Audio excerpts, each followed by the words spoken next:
قرآن مجید میں اللہ نے فرمایا ہے وَمَا خَلَقْتُ الْجِنَّ وَالْإِنسَ إِلَّا لِيَعْبُدُونَ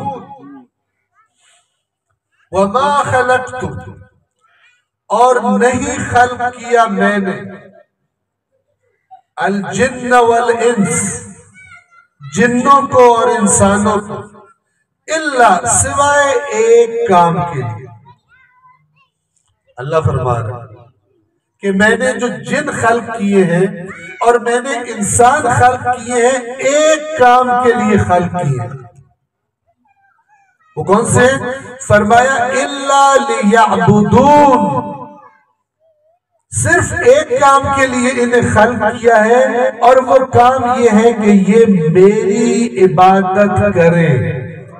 لیعبدون، یہ میری عبادت کریں۔ ہم سن کے پریشان ہو گئے، یا اللہ ہر ویلے نماز ہی پڑھتے رہیے۔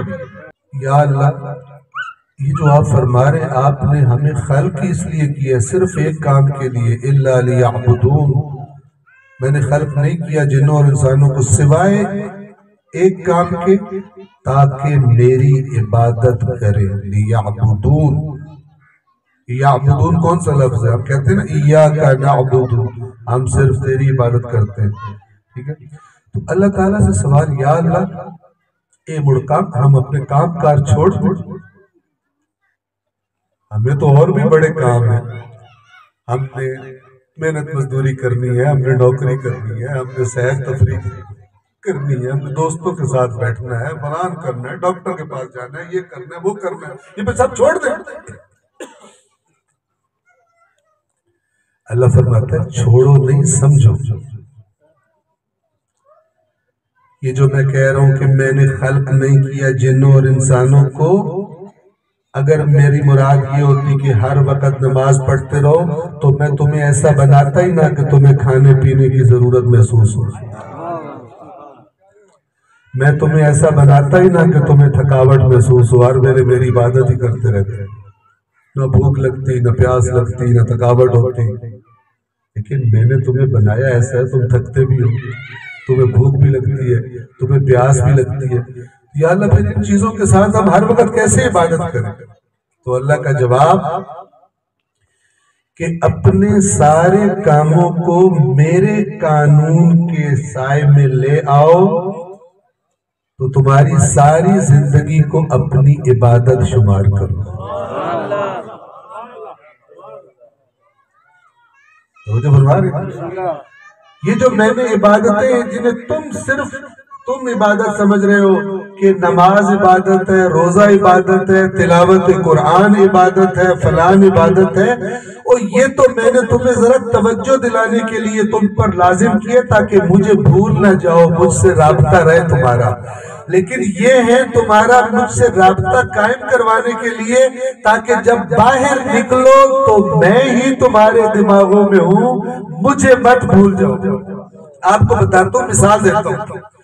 قرآن میں آیت ہے سورہ جمعہ میں، یا ایھا الذین آمنوا، اے ایمان والو، اذا نودی للصلاۃ من یوم الجمعہ، جب جمعے کے دن نماز کے لیے پکارا جائے، فاسعوا الی ذکر اللہ، تو اللہ کے ذکر کے لیے جلدی کرو، دوڑ پڑو۔ لفظ دیکھیں، جب نماز کے لیے پکارا جائے تو اللہ کو یاد کرنے کے لیے جلدی کرو، یعنی نماز برابر ہے اللہ کی یاد کے، ٹھیک ہے؟ وَذَرُوا الْبَيْعَ، اور اس وقت پھر تجارت ترک کر دو، خرید و فروش اپنے دنیا کے کام ترک کر دو۔ ذَلِكُمْ خَيْرٌ لَكُمْ، میں اللہ کہہ رہا ہوں مت دیکھنا بڑے پیسے زیادہ، یہ سودا نہیں چھوڑنا، یہ کر کے جانا ہے، کوئی نہیں فلان، یہ مت کرنا، جدھر میں بلا رہا ہوں وہ تمہارے لیے بہتر ہے، ان کنتم تعلمون، اگر تم علم رکھتے ہو تو۔ تم علم نہیں رکھتے، میں علم رکھتا ہوں، ٹھیک ہے نا؟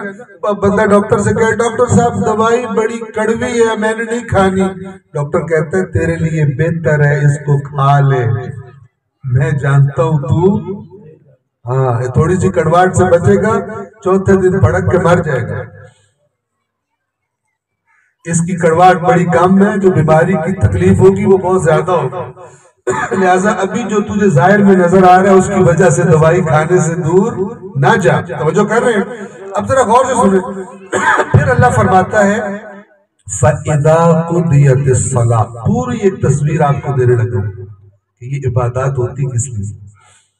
فَإِذَا قُضِيَتِ الصَّلَاةُ، جب نماز پڑھ لی جائے، جب نماز تمام ہو جائے، فَانْتَشِرُوا فِي الْأَرْضِ، تو زمین میں پھیل جاؤ، وَابْتَغُوا مِنْ فَضْلِ اللَّهِ، اور زمین میں پھیل کے کیا کرو؟ اللہ کا فضل تلاش کرو، اپنی محنت کرو، مزدوری کرو، اپنا رزق حلال تلاش کرو۔ لیکن نماز کس لیے تھی؟ تمہیں اللہ کی یاد تمہیں فریش کرنے کے لیے۔ تو فَإِذَا قُضِيَتِ الصَّلَاةُ فَانْتَشِرُوا فِي الْأَرْضِ وَابْتَغُوا مِنْ فَضْلِ اللَّهِ، لیکن جب تم اللہ کا فضل زمین میں تلاش کر رہے ہو، رزق تلاش کر رہے ہو، محنت کر رہے ہو، وَاذْكُرُوا اللَّهَ كَثِيرًا، تو وہاں بھی اللہ کو کثرت سے یاد کرو، لَعَلَّكُمْ تُفْلِحُونَ، تاکہ تم کامیابی کو پہنچ جاؤ۔ یہ نہیں ہے کہ نماز پڑھ لی اور اللہ بھول گیا، اللہ جہاں بھولا وہاں آرام بھی شامل ہو جائے گا۔